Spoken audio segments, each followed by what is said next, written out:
Friends, देखिए हम लोग अब थोड़ा हटके आज हम लोग डिस्कस करने वाले हैं। एक मॉडल पेपर पर डिस्कस करने वाले हैं कि बोर्ड परीक्षा में किस तरह के क्वेश्चंस आएंगे आपके, और इसी मॉडल पेपर को मैं आपको सोल्व करा रहा हूँ। 2 पार्ट में हमारी ये वीडियो होगी, तो इस वीडियो का ये पहला पार्ट है। और ये जो मॉडल पेपर है ये आपको जो भी उत्तर प्रदेश माध्यमिक शिक्षक परिषद वाली वेबसाइट है आपकी, उसी पे दिया हुआ है कि इसी पैटर्न पे आपका बोर्ड एग्जाम्स का इस बार मैथमेटिक्स का पेपर आने वाला है। ठीक है, चलिए हम लोग अपनी वीडियो को शुरू करते हैं और हम लोग डिस्कस करते हैं कुछ क्वेश्चंस। और स्टार्टिंग में देखिए इंस्ट्रक्शंस आपको इसी तरीके से गिवन है, ये देख लीजिए। ये उसमें दिया हुआ है आपका ये प्रतिदर्श प्रश्न पत्र, यानी कि मॉडल पेपर है आपका 2023-24 का। इसी पैटर्न पे आएंगे आपके, और उसके बाद वही 100 नंबर्स का आएगा आपका मैथमेटिक्स का, और इस तरीके से इंस्ट्रक्शन गिवन होंगे उसमें पेपर में। ठीक है, ओके, चलिए हम लोग क्वेश्चंस पे डिस्कस करते हैं सीधा सीधा। और हम लोग क्वेश्चंस कर लेते हैं। हम लोग देखिए विकल्प आएंगे, ऑब्वियसली 5 विकल्प आएंगे स्टार्टिंग में आपको। देखिए पहला विकल्प क्या कह रहा है, ये क्वेश्चन में दे रखा है, एक फंक्शन दे रखा है आपको एफ एक्स इजकल्स टू 3 ये दे रहा आपको, ये इसके द्वारा परिभाषित फलन है और ये रियल टू रियल पे जा रहा है। आपको सही उत्तर चूज करना है यहाँ पे। क्वेश्चन में ऑप्शंस वही एक एक ही आच्छादक है, बहु एक आच्छादक है, एक एक ही है परंतु न तो एक एक ही नहीं आच्छादक है। बेसिकली 1 1 on 2 वाली ही कंडीशंस है आपके यहाँ पे। तो 1 1 on 2 को सिद्ध करने के लिए मैंने आपको कंडीशंस बताई थी। 1 1 के लिए तो बड़ा आसानी कंडीशन है आपकी कि भाई 1 1 के लिए आप लोग क्या करते थे, 2 एलिमेंट मानते थे x1 और x2 डोमेन के अंदर, और आप लोग दोनों की इमेज बराबर लेके चलते थे f(x1) बराबर f(x2), और अगर एलिमेंट बराबर आ जाएंगे तो ये हमारा फंक्शन 1 1 हो जाएगा। तो फंक्शन की डेफिनेशन लगाइए, ये यहाँ पे चला गया 3x1 पे और ये 3x2 पे चला गया। उसके बाद 3 से 3 हमारा कैंसिल आउट हो जाएगा, x1 बराबर सीधा सीधा कितना आ गया आपका x2 आ गया। तो इसका मतलब ये हुआ कि ये फंक्शन आपका 1 1 तो बन रहा है यहाँ से, देख लीजिए। यानी कि आपके पास अब ये वाला ऑप्शन खत्म हो गया, ठीक है, और एक ये वाला ऑप्शन खत्म हो गया। अब इन्हीं दोनों में से देखना है, मतलब अब आच्छादक और चेक करना है आपको। तो आच्छादक के लिए मैंने क्या बताया था आपको कि आच्छादक के लिए आपको ये देखना है कि डोमेन और कोडोमेन दोनों ही पार्ट आपके कवर्ड रहने चाहिए।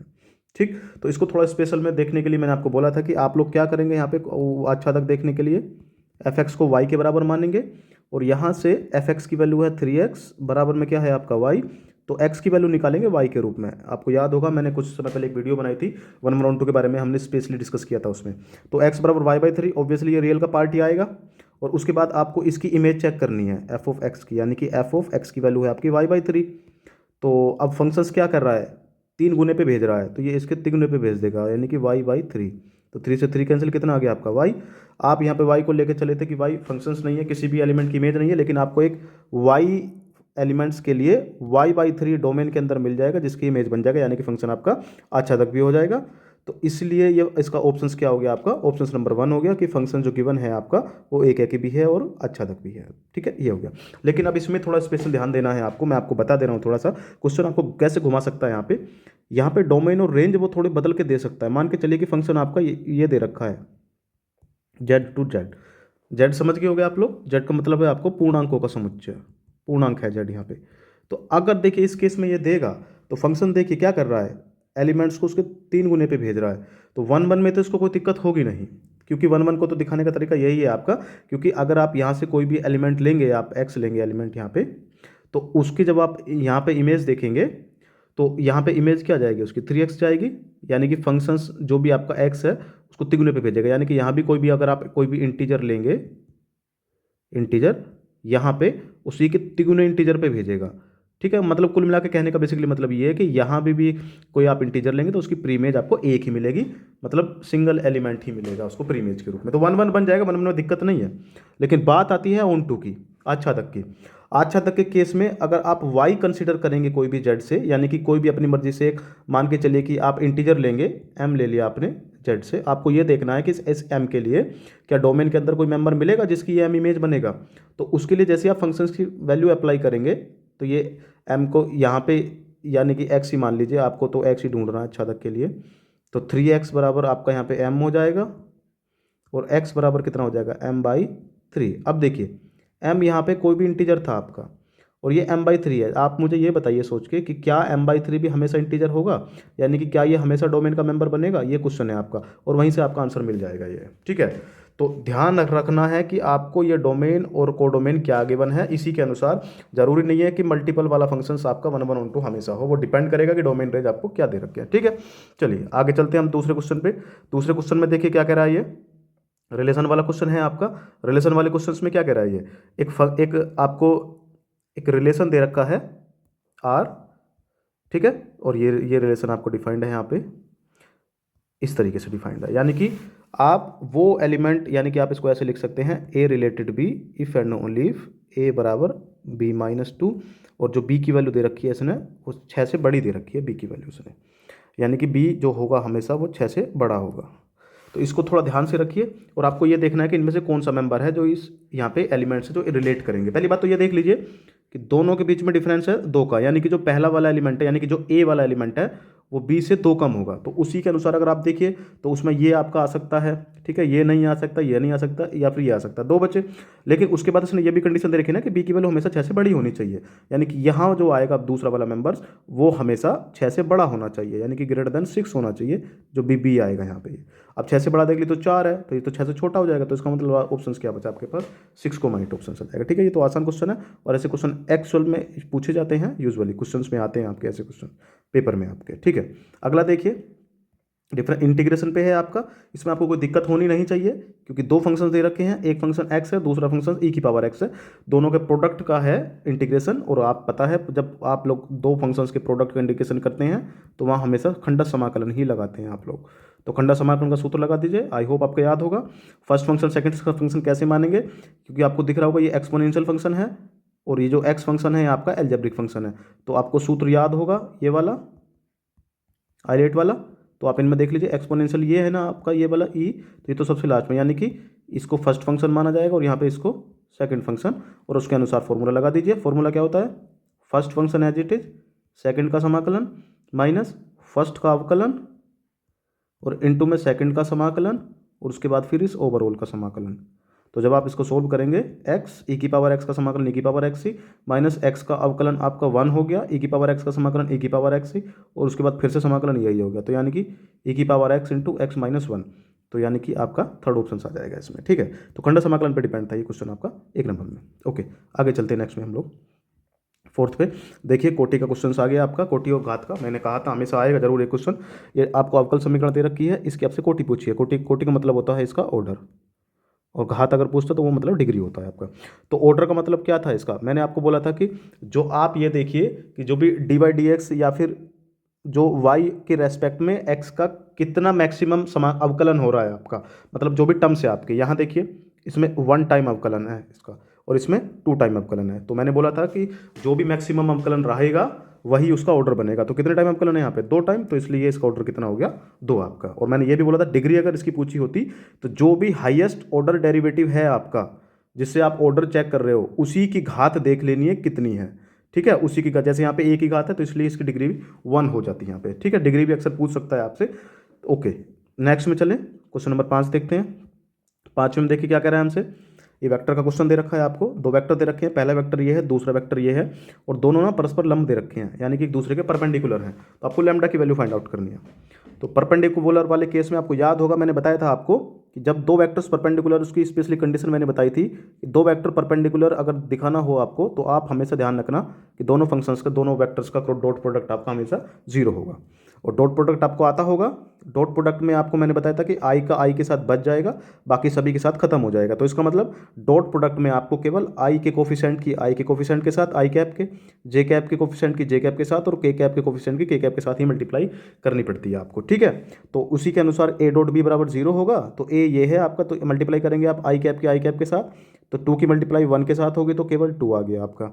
उसके बाद प्लस माइनस माइनस हो गया, यहाँ पे जे कैप का कोफिशिएंट 1 है और यहाँ पे जे कैप का कोफिशिएंट 4 है, तो यहाँ पे 4 आ जाएगा, और यहाँ पे के कैप का कोफिशिएंट 1 है और यहाँ पे लैम्डा है, तो प्लस का लैम्डा आ गया, और बराबर में क्या आएगा आपका 0, क्यों, क्योंकि दोनों एक दूसरे पे लंब है आपके। तो यहाँ से लैम्डा देख लीजिए कितना आ गया, लैम्डा आपका कितना आ जाएगा यहाँ पे 2 आ जाएगा, यानी कि ऑप्शन आपका ये बन जाएगा, ठीक है। तो ये थे आपके विकल्प, और अब हम लोग नेक्स्ट क्वेश्चंस पे चलते हैं, एक नंबर वाले क्वेश्चंस पे 5 विकल्प आएंगे आपको, और 5 फिर आपको नेक्स्ट में क्वेश्चन नंबर 2 पे एक नंबर के 5 क्वेश्चंस आएंगे। उसके बाद फिर तीसरा क्वेश्चन और चौथा क्वेश्चन 2 नंबर के 4 क्वेश्चन आएंगे आपके, यानी कि 8 क्वेश्चन आएंगे आपके। देखिए क्वेश्चन में क्या कह रहा है, पहले पार्ट में आपसे एक इनवर्स ट्रिग्नोमेट्री फंक्शन दे रखा है और उसका मुख्य मान पूछा है। अभी 3-4 दिन पहले ही मैंने एक मुख्य मान की वीडियो बनाई है आपको, मैंने इसका शॉर्टकट बताया हुआ था, आपको याद होगा कि जो भी क्योंकि यहाँ पे कोट इनवर्स दे रखा है, तो मैं सभी का आपको एक बार रिवाइज करा दे रहा हूँ। साइन इनवर्स साइन इनवर्स मैंने आपको बताया था वहाँ पे, टेन इनवर्स और कोसेक इनवर्स, इनका जो होगा इनमें बेसिकली ये -π/2 से +π/2 इसी की रेंज में होते हैं आपके। मतलब ऑब्वियसली मैं देखिए यहाँ पे आपको जस्ट एक्सप्लेन कर दे रहा हूँ कि साइन इनवर्स वाला जो आएगा वो क्लोज इंटरवल आएगा, टेन इनवर्स वाले में ओपन इंटरवल आएगा, और कोसेक इनवर्स वाले में आपका यहाँ पे ओपन इंटरवल आएगा, लेकिन उसके साथ आपको यहाँ से जीरो भी हटाना पड़ेगा, ठीक है।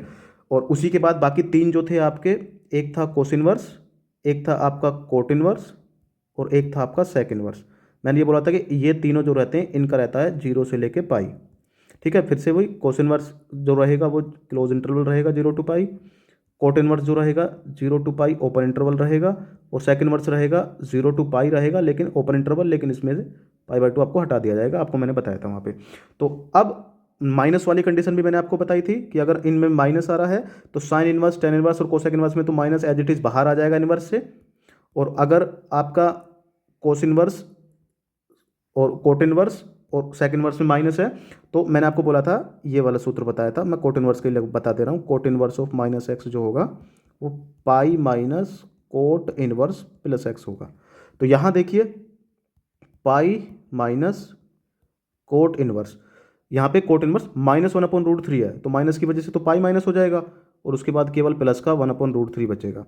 अब आप मुझे बताइए कोट में 1/√3 किसकी वैल्यू होती है, ठीक है, ऑब्वियसली 60 डिग्री की। 60 डिग्री मतलब π/3, तो कितना आ गया आपका यहाँ पे इसका 2π/3। तो यहाँ पे इसका ऑप्शन के आंसर क्या आ जाएगा इसका 2π/3 मुख्य मान। इसका ध्यान रखना, मुख्य मान पे क्वेश्चन जरूर आएगा भाई, 100% आएगा मुख्य मान पे क्वेश्चन आपका, ये चीज़ को याद रखना। मैंने आपको बता रखा माइनस हटाने वाला, क्योंकि मोस्टली माइनस वाला ही क्वेश्चन आता है आपका बोर्ड एग्जाम में, ठीक है। ओके, सेकंड क्वेश्चन देखिए। सेकंड क्वेश्चन आपका सेकंड क्वेश्चन है आपका कंटिन्यूटी पे। एक फंक्शन दे रखा है आपको, फंक्शन आप पहचान रहे होगे, ये तो बड़ा फेमस फंक्शन है आपका, मॉडुलस फंक्शन दिख रहा होगा आपको ये।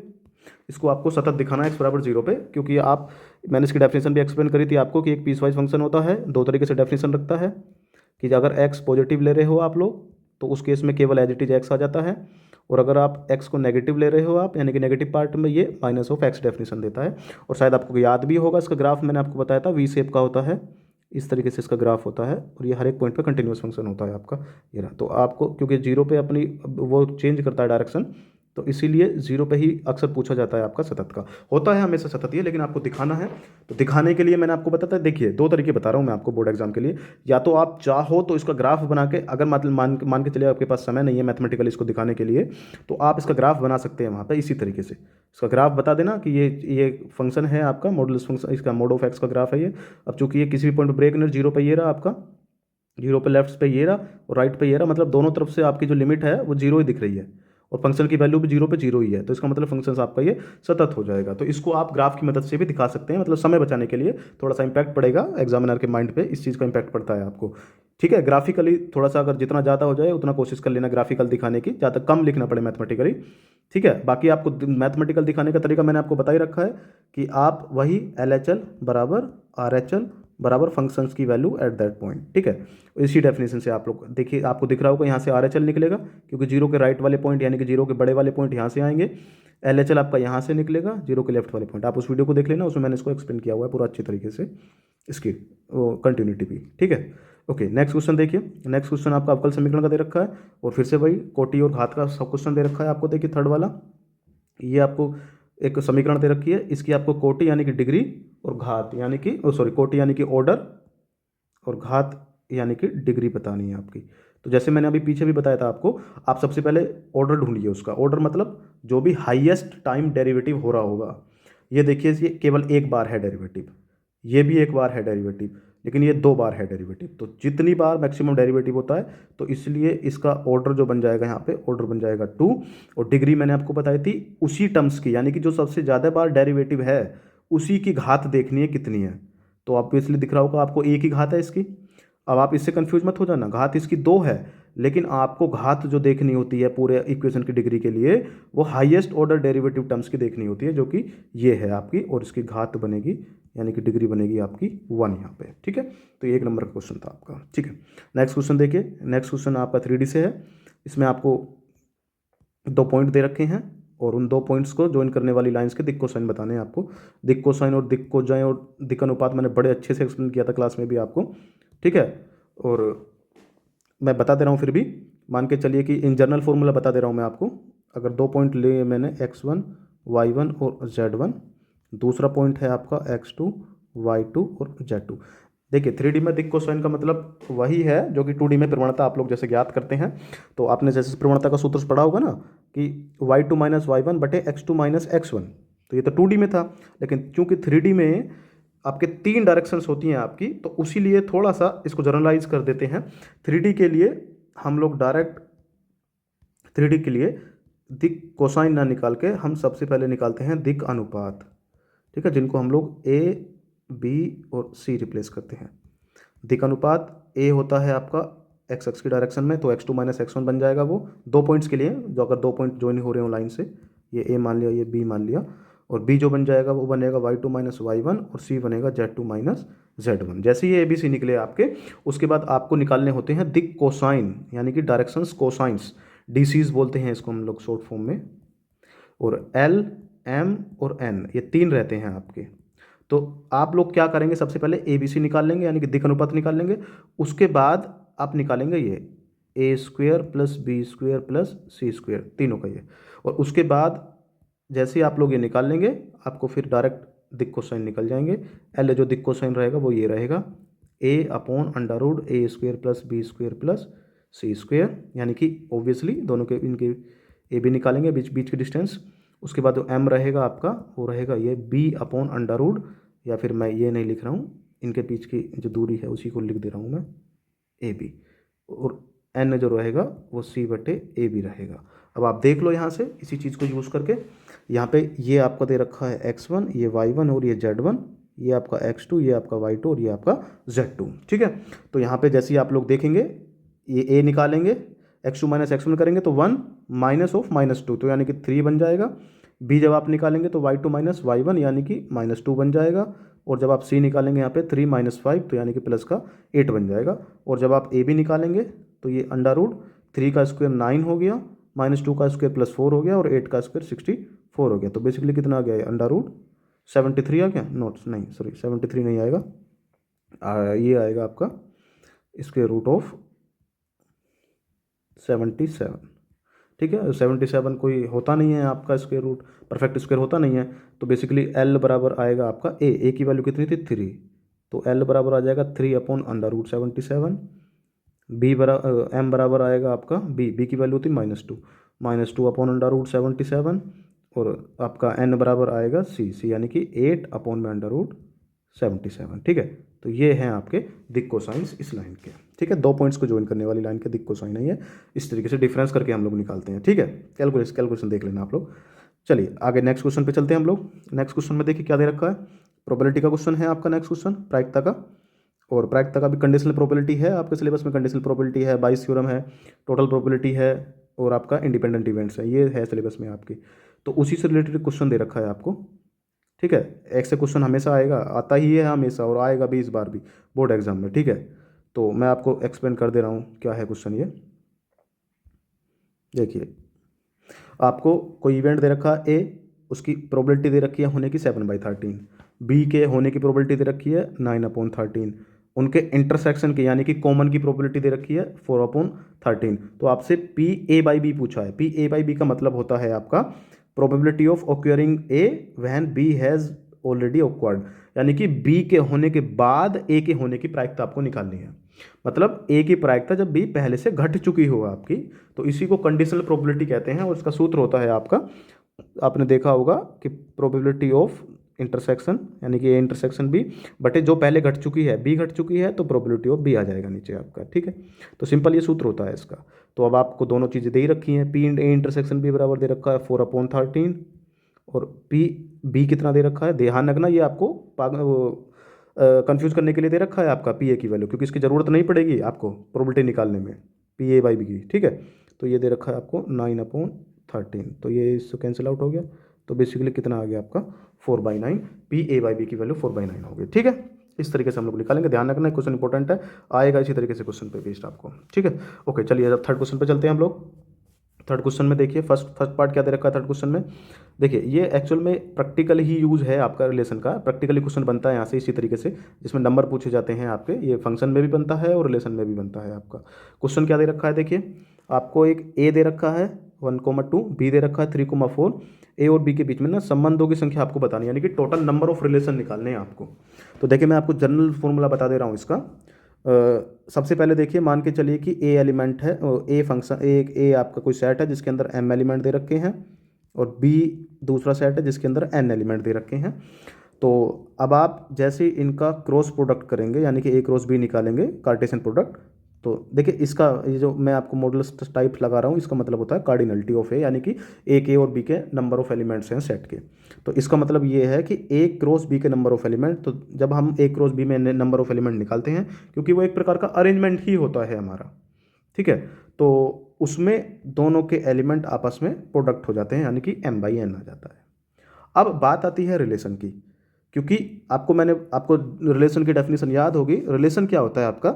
रिलेशन होता है आपका किन्हीं भी दो सेट्स के बीच में उनके कार्टेशियन प्रोडक्ट का एवरी सबसेट, यानी कि कोई भी रिलेशन होगा दो सेट के बीच में, तो रिलेशन का मतलब है every subset of A cross B, यानी कि ए क्रॉस बी का कोई भी सबसेट अगर आप ले लोगे तो वो हमेशा एक रिलेशन रिप्रेजेंट करेगा, ठीक है। तो इसका मतलब कुल मिला के इनडायरेक्टली आपको ए क्रॉस बी के नंबर ऑफ सबसेट्स निकालने हैं, क्योंकि ए क्रॉस बी एक सेट बनेगा।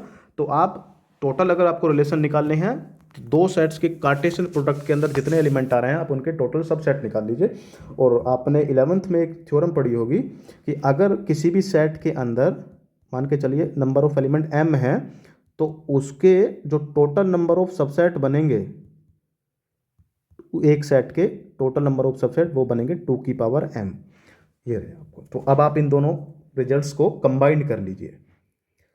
ए क्रॉस बी के अंदर नंबर ऑफ एलिमेंट आ रहे हैं m क्रॉस n, और ए क्रॉस बी के टोटल जितने भी सबसेट होंगे वो सब एक रिलेशन रिप्रेजेंट करेंगे। तो बेसिकली क्वेश्चन बन गया कि अगर किसी पहले सेट के अंदर m एलिमेंट हैं, दूसरे सेट के अंदर n एलिमेंट हैं, तो उनके जो टोटल रिलेशन होंगे, उनके डिफाइंड होने वाले जो टोटल रिलेशन बनेंगे वो 2 की पावर बन जाएंगे mn, ठीक है।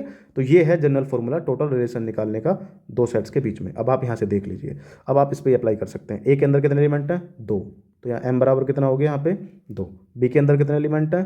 2, तो n बराबर कितना हो गया यहाँ पे 2। तो टोटल रिलेशन कितने बनेंगे? 2 की पावर m इंटू n, यानी कि 2 इंटू 2, यानी कि 2 की पावर कितना हो गया 4। 2 की पावर 4 का मतलब कितना हो गया आपको 16। अभी जनरल बता दिया मैंने आपका, जरूर नहीं है 2 ही एलिमेंट देगा, वो ज़्यादा एलिमेंट भी दे सकता है उसके अंदर, तो उसी हिसाब से आप लोग मॉडिफाई कर लेना। ज़्यादा से ज़्यादा इसमें 3 एलिमेंट दे सकता है, या फिर यहाँ पे 3 दे देगा, बाकी में 2 दे देगा, ज़्यादा बड़ा नहीं जाएगा वो, ठीक है। आई होप आप समझ गए होगे इस चीज़ को, ठीक है। चलिए अगले क्वेश्चन पर चलते हैं। अगला क्वेश्चन देखिए आपका अवकल समीकरण से है, डिफरेंशियल इक्वेशन से, ठीक। डिफरेंशियल इक्वेशन में देखिए क्या कह रहा है, आपको एक y की वैल्यू दे रखी है और आपसे ये पूछा है कि ये इसका सॉल्यूशन बनेगा या फिर नहीं बनेगा, यानी कि सिद्ध करना है उसका यूज़ करके। इस तरह के क्वेश्चंस को आप लोग डिफरेंशिएशन में भी देख सकते हैं।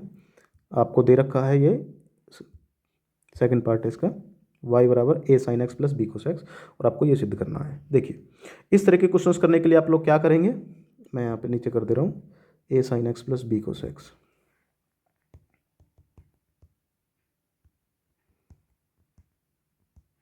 आप ये मान लीजिए कि आपको इसकी अवकल समीकरण निकालनी है, तो अवकल समीकरण निकालने के लिए हम लोग क्या करेंगे, क्योंकि d2y dx² आपसे पूछा है, तो पहले हम लोग x के रेस्पेक्ट में इसका डिफरेंशिएशन करेंगे, तो यानी कि dy बाई dx निकालेंगे। x के रेस्पेक्ट में इसका डिफरेंशिएशन करो, a तो कांस्टेंट है, sin x का कितना हो गया cos x, और cos x का हो गया माइनस sin x, तो माइनस का b sin x आ जाएगा। एक बार डिफरेंशिएशन हो गया, उसके बाद अगेन डिफरेंशिएट करो इसको विद रेस्पेक्ट टू x, ठीक है। तो जब करेंगे अगेन तो d2 अपॉन में dx² आ जाएगा। दोबारा से करेंगे डिफरेंशिएशन, तो देखिए ये कितना है cos x है ना, इसका डिफरेंशिएशन करेंगे माइनस का sin x हो जाएगा, तो माइनस का a sin x, और ये माइनस पहले से ही है, sin x का हो गया cos x, तो ये कितना आ जाएगा b cos x, दोनों माइनस के हैं। अब आप देखिए इनमें माइनस इन कॉमन आ जाएगा, तो अंदर बचेगा a sin x प्लस में b cos x, और आप अगर ध्यान से देखेंगे तो a sin x plus b cos x की वैल्यू क्या है आपको y के बराबर है, तो बेसिकली d2y अपॉन dx² की वैल्यू आ गई आपकी माइनस y के बराबर। इसको लेफ्ट में लेके आ जाओ, तो d2y अपॉन में dx² माइनस लेफ्ट में आके प्लस का बन जाएगा, और बराबर में क्या आएगा आपका 0। अब आप देख लीजिए यही सिद्ध करना था आपको 2 नंबर में। इतना आसान क्वेश्चन नहीं है। तो ये अवकल समीकरण से भी है और आप इसको जनरल डिफरेंशिएशन के क्वेश्चन तरीके से भी सोल्व कर सकते हैं। देखिए यही सिद्ध करवाया था आपसे, ठीक है। ओके, चलिए नेक्स्ट क्वेश्चन पे चलते हैं आप लोग को, थर्ड वाले पे। वेक्टर से है ये, देखिए क्या कह रहा है, बीच के कोण पर रिलेटेड क्वेश्चन है। मैंने इंपॉर्टेंट है ये भाई, बीच का कोण निकालना। और ध्यान रखना हमेशा बीच के कोण जब निकालने में हम लोग यूज़ करते हैं वो हमेशा स्केलर प्रोडक्ट यूज़ करते हैं, यानी कि दो वेक्टर्स का डॉट प्रोडक्ट यूज़ करते हैं हमेशा बीच का कोण निकालने में। मतलब कि आपने डेफिनेशन पढ़ी होगी कि दो वेक्टर्स हैं उनके डॉट प्रोडक्ट का मतलब है कि vector A dot vector B. इसका मतलब इसकी डेफिनेशन आपने पढ़ी होगी कि वेक्टर ए का मॉडुलस और बी का मॉडुलस और इंटू कोस थीटा, जहाँ पे थीटा इनके बीच का कोण है। इसी सूत्र की मदद लेते हैं हम लोग हमेशा दो वेक्टर्स के बीच का कोण निकालने में, ठीक है। कभी कभी ऐसा होता है कि लंबवत भी दे देता है, जैसे अभी पीछे क्वेश्चन किया था हम लोगों ने लंबवत का। तो कभी कभी आप ऐसे करना कि ना डायरेक्टली ना इनका डॉट प्रोडक्ट निकाल कर देख लेना, क्योंकि डॉट प्रोडक्ट तो वैसे भी निकालना पड़ेगा आपको। मतलब यहाँ से अगर आप थीटा की वैल्यू निकालनी है अगर आपको, यहाँ से थीटा की वैल्यू तो कोस के रूप में निकलेगी। तो कोस थीटा बराबर आएगा vector A dot vector B बटे में ए बी, ठीक है। ए बी मतलब दोनों का मैग्नीट्यूड। ये सूत्र बनता है बीच के कोण का। अब आप देख लीजिए, ये वाला जो वेक्टर दे रखा है आपको इसको वेक्टर ए मान लीजिए, और ये जो दे रखा है इसको वेक्टर बी मान लीजिए। तो आपको दोनों का पहले डॉट प्रोडक्ट निकालना है, उसके बाद दोनों का सेपरेटली मैग्नीट्यूड निकालना है और इस सूत्र में इसको रख देना है आपको, ठीक है। कभी कभी ऐसा होता है कि डॉट प्रोडक्ट में ही पता चल जाता है आपको। जैसे मान के चलिए अगर आप इनका यहाँ पे डॉट प्रोडक्ट निकालेंगे तो यानी कि vector A dot vector B करेंगे, तो अभी डॉट प्रोडक्ट मैंने बताया था कि केवल आई कैप के कोफिशिएंट के साथ, जे कैप के कोफिशिएंट और के कैप के कोफिशिएंट के साथ करिए मल्टीप्लाई। तो 3 है यहाँ पे 1 है तो 3 आ गया, -2 है -2 है, माइनस माइनस प्लस 2 2 जा 4 हो गया, यहाँ पे +3 है यहाँ पे +1 है तो प्लस का कितना आ गया आपका 3। तो बेसिकली कितना आ गया ये आपका ये डॉट प्रोडक्ट 10 आ गया आपका। दोनों का सेपरेटली आप वो निकालिए डिटर्मिनेंट, सॉरी मतलब मैग्नीट्यूड। तो यानी कि ए का मतलब है ए का मैग्नीट्यूड, और मैग्नीट्यूड का मतलब मैंने आपको बताया था कि आई कैप जे कैप के कैप के कोफिशिएंट के स्क्वायर का वो कर दीजिए, ऐड करके और उसका स्क्वायर रूट कर दीजिए। मतलब भाई किसी भी वेक्टर्स के मैग्नीट्यूड का मतलब है कि मूल बिंदु से उसकी दूरी, बात वही है आपकी, ठीक है। तो ए जो आएगा आपका यहाँ पे देखिए कितना आएगा, पहले वाले के लिए 1 का स्क्वायर प्लस में -2 का स्क्वायर और प्लस में 3 स्क्वायर, तो कितना आ गया ये स्क्वायर रूट ऑफ 1 + 4 प्लस में 9, तो बेसिकली √14 आ गया ये आपका, ठीक है। ए का मैग्नीट्यूड इसी प्रकार निकालिए अब आप बी का मैग्नीट्यूड।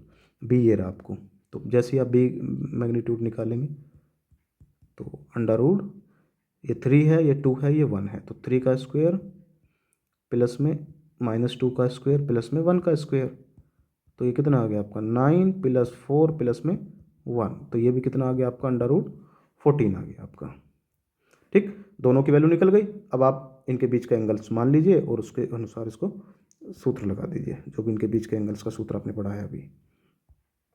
मैं इसको साफ कर दे रहा हूँ। बीच के एंगल का सूत्र आएगा आपका कोस थीटा बराबर दोनों का डॉट प्रोडक्ट बटे में दोनों का सेपरेट मैग्नीट्यूड का प्रोडक्ट। तो यानी कि यदि थीटा मान लिया इनके बीच का कोण, तो कोस थीटा बराबर आएगा vector A dot vector B upon में ए बी। तो vector A dot vector B अभी आपने देखा था 10 आया था ऊपर, और ये √14 आया था, और ये भी √14 आया था।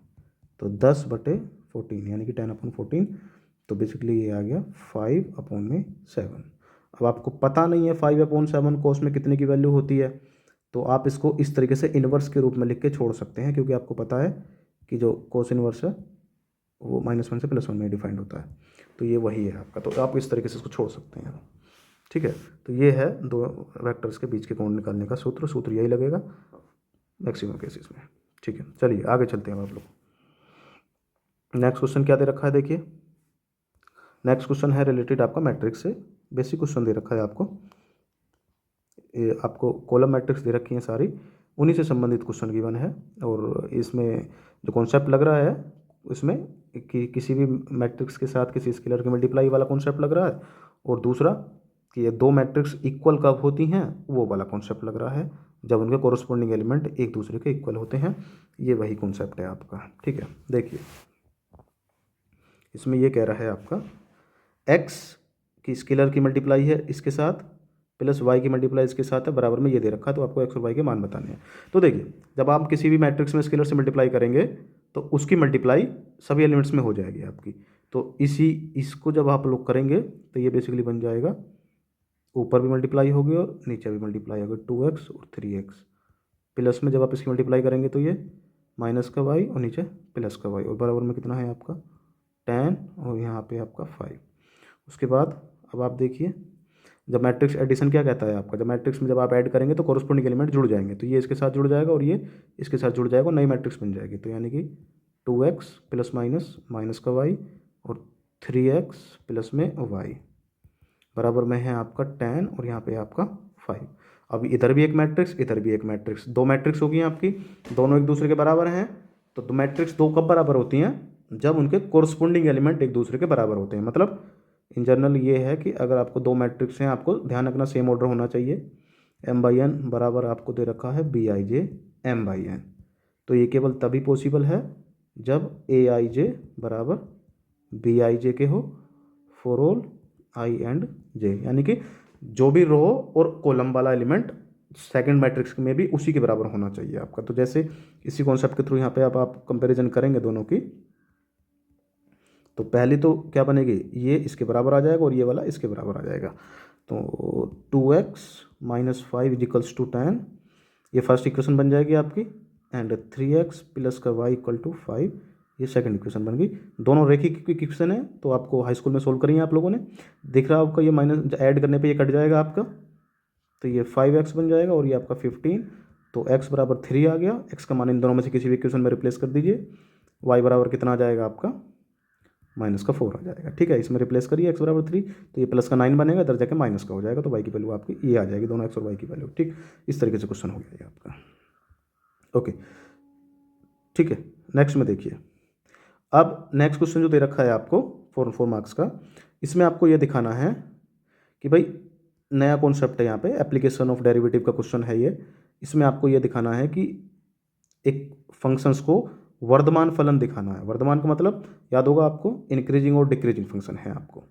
तो इंक्रीजिंग और डिक्रीजिंग फंक्शन, वर्धमान फलन का मतलब होता है आपका इंक्रीजिंग फंक्शन, ये इस तरीके से, और हास मान का मतलब होता है आपका डिक्रीजिंग। इंक्रीजिंग का मतलब ये है कि जैसे जैसे डोमेन में x की वैल्यू, यानी कि डोमेन के मेंबर्स की वैल्यू बढ़ती जाएगी, फंक्शंस की वैल्यू भी उसी के अनुसार बढ़ती जाएगी। मतलब x1 इज ग्रेटर देन, अगर x2 है, यानी कि कोई भी x1 x2 डोमेन के मेंबर है फंक्शन के, और जिसमें x1 बड़ा है x2 से, तो वर्धमान फलन का मतलब क्या है कि फंक्शन x1 की इमेज भी x2 से बड़ी ही होगी आपकी, यानी कि ग्रेटर देन इक्वल टू होगी।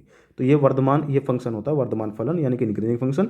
अगर इसका उल्टा हो जाए, मतलब x1 बड़ा है x2 से, लेकिन x1 की इमेज x2 से छोटी हो जाएगी, तो ये फंक्शन आपका डिक्रीजिंग कहलाएगा, यानी कि ह्रासमान फंक्शन कहलाएगा। ये कॉन्सेप्ट होता है। और हम लोग चेक कैसे करते हैं कि फंक्शन इंक्रीजिंग या डिक्रीजिंग, उसका सिंपल एक ही आपकी थ्योरम थी, उसमें आप केवल, क्योंकि एप्लीकेशन ऑफ डेरिवेटिव में है तो इसका डिफरेंशिएशन की मदद से हम लोग चेक करते हैं। थ्योरम ये थी आपकी कि अगर फंक्शंस आपका इंक्रीजिंग है, ठीक है, यानी कि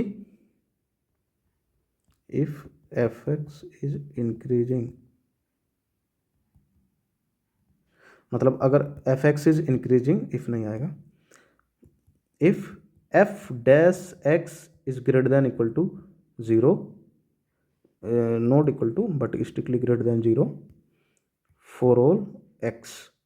ठीक है, जो भी डोमेन होगा इसका, ये है आपका इंक्रीजिंग के लिए। और डिक्रीजिंग के लिए क्या होगा, डिक्रीजिंग के लिए इसका उल्टा हो जाएगा, फंक्शन डिक्रीजिंग होगा अगर f(x) इज लेस देन 0 आ जाएगा फॉर ऑल एवरी एलिमेंट के लिए। ठीक है, मतलब तो कुल मिला के हमें अगर फंक्शंस को इंक्रीजिंग या डिक्रीजिंग दिखाना है तो हमें उसका डेरिवेटिव काउंट करना पड़ेगा, और उस डेरिवेटिव की वैल्यू अगर सभी डोमेन के पॉइंट्स पे लिए पॉजिटिव है तो वो आपका फंक्शन जो बनेगा इंक्रीजिंग बनेगा, और अगर डोमेन के सभी पॉइंट पे उसकी वैल्यू लेस देन 0 है तो फंक्शन आपका डिक्रीजिंग बनेगा। अब यहाँ पे क्या दे रखा है, यहाँ पे फंक्शन f(x) बराबर दे रखा है आपको 7x - 3, ठीक है, और r पे पूछा है रियल स्पेस पे, तो आप इसका डेरिवेटिव निकालिए।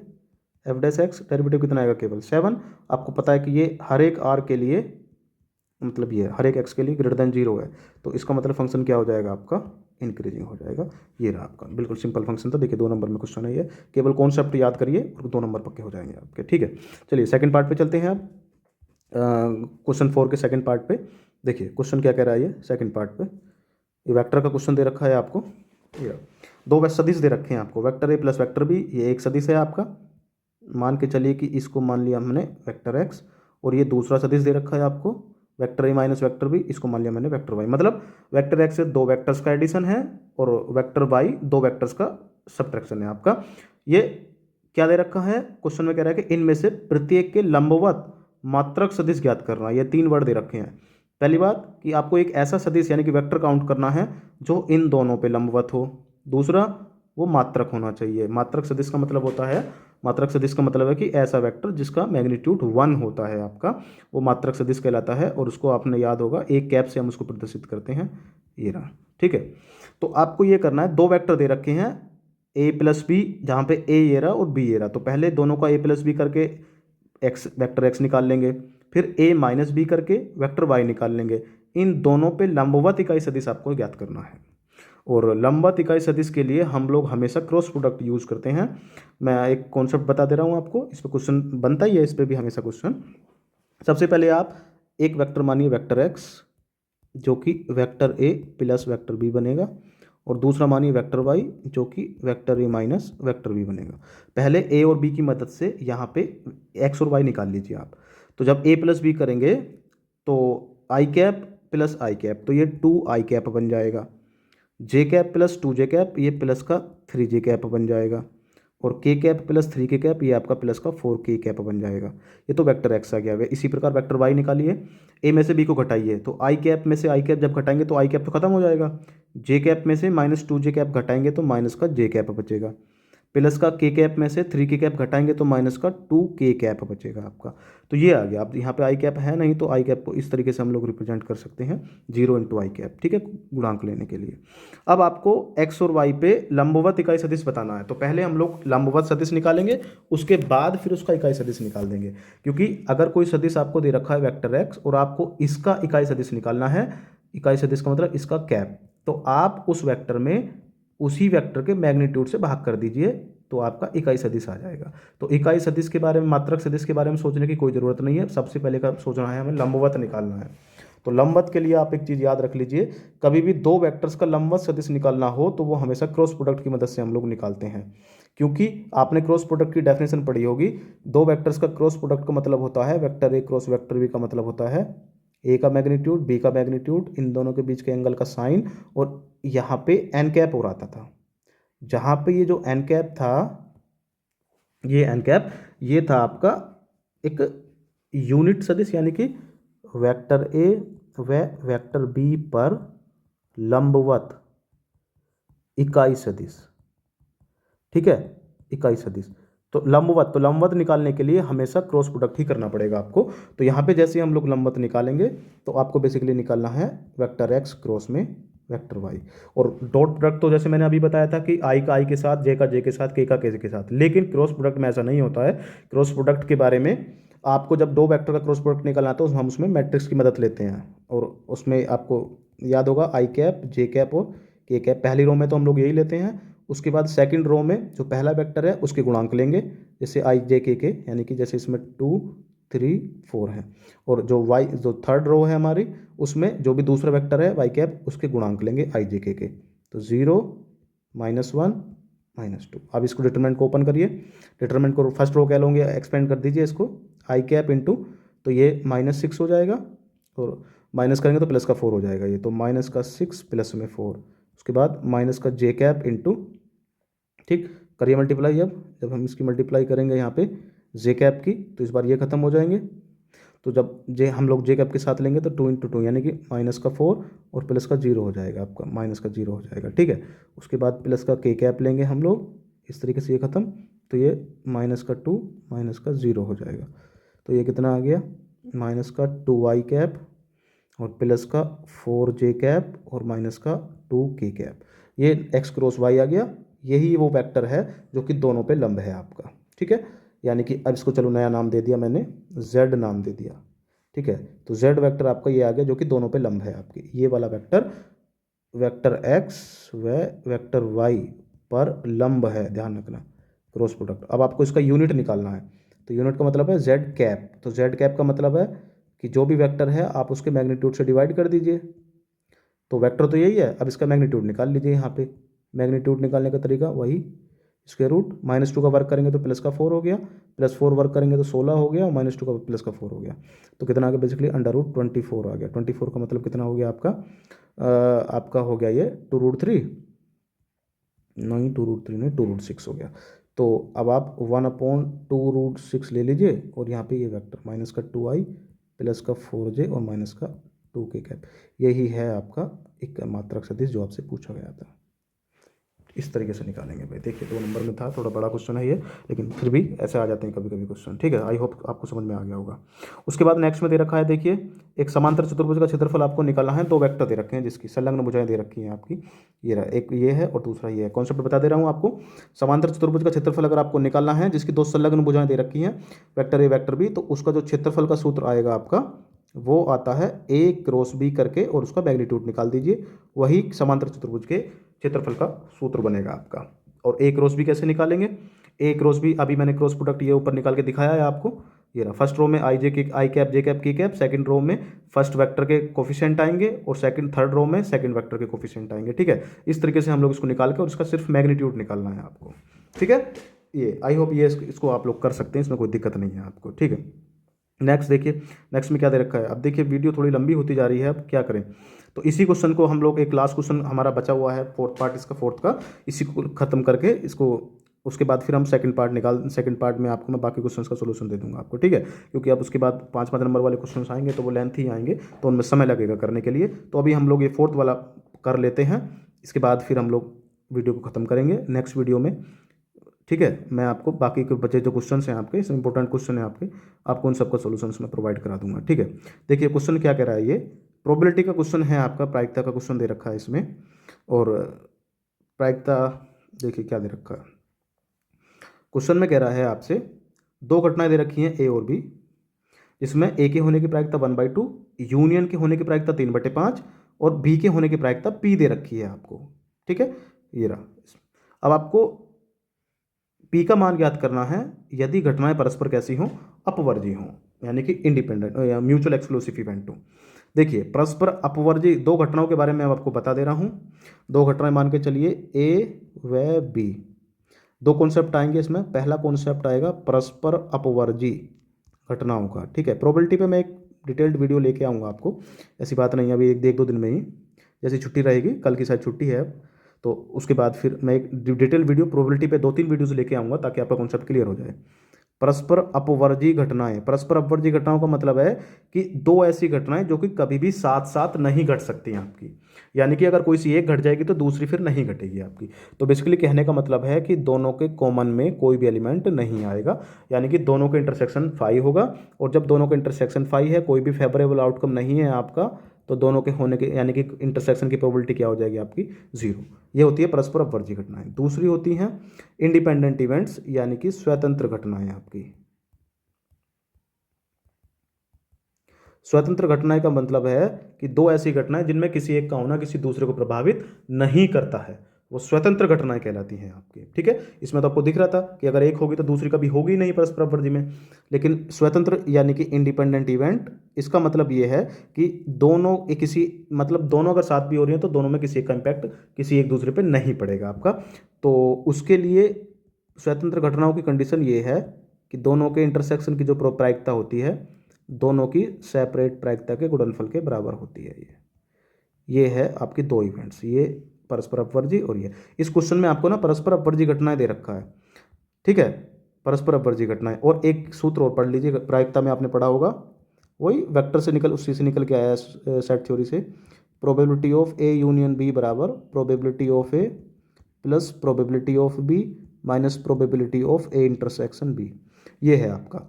तो इसी के सूत्र को लगा दीजिए। अब चूंकि परस्पर अपवर्जी घटनाएं दे रखी हैं तो ए इंटरसेक्शन बी, ये तो 0 हो गया आपका यहाँ पे। उसके बाद पी ए बी भी दे ही रखे हैं आपके पास, पी ए यूनियन बी कितना दे रखा है, 3/5 बराबर पी ए दे रखा है आपको 1/2, और प्लस में पी बी कितना दे रखा है आपको, पी, और ये आपका कितना हो गया आपका यहाँ पे 0 हो गया ये। ठीक है, तो अब यहाँ से पी का मान निकाल दीजिए यहाँ पे। तो p बराबर 3/5 -1/2 हो जाएगा। 10 आपके पास एलसीएम आ गया, पे 6 आ गया और यहाँ पे 5 आ गया, तो बेसिकली कितना आ गया आपका 1/10 हो गया। ठीक है, ये क्वेश्चन हो गया आपका। इस तरीके से करेंगे, ये याद रखना भाई इस सूत्र को, ये भी इंपॉर्टेंट सूत्र है आपका, एक क्वेश्चन बनेगा इस पर भी। ठीक है, और ये परस्पर स्वतंत्र घटनाओं के लिए और ये परस्पर अपवर्ती घटनाओं के लिए। ठीक है, तो ये डिटेल एक्सप्लेनेशन हो गई है। उसके बाद क्वेश्चन नंबर 5 के बाद हम लोग अब डिस्कस करेंगे नेक्स्ट वीडियो में। ठीक है, ओके। तो आप लोग को वीडियो अगर अच्छी लग रही है तो प्लीज़ लाइक वगैरह भी कर दीजिएगा इसको, और आप लोग अपने फ्रेंड्स के साथ भी शेयर कर दीजिए, क्योंकि अब एग्ज़ाम है तो एग्ज़ाम में ये मॉडल पेपर्स और अनसोल्ड वगैरह के जो सॉल्यूशंस हैं आपके, कुछ क्वेश्चंस ऐसे होते हैं जो फिक्स पैटर्न पे एग्जाम में आते ही आते हैं, तो इसीलिए प्रीवियस ईयर के पेपर्स को सोल्व करने का बेनिफिट होता है आपका। ठीक है, तो आप लोग शेयर भी कर दीजिए अपने फ्रेंड्स के साथ इस वीडियोज़ को। ओके, चलिए ठीक है, फिर मैं अभी पार्ट 2 के साथ जल्दी ही मिलूंगा, हो सकता है कल ही मिल जाए, या हो सकता है आज रात कोई वीडियो आ जाए दूसरी। ठीक है, ओके, चलिए, थैंक यू।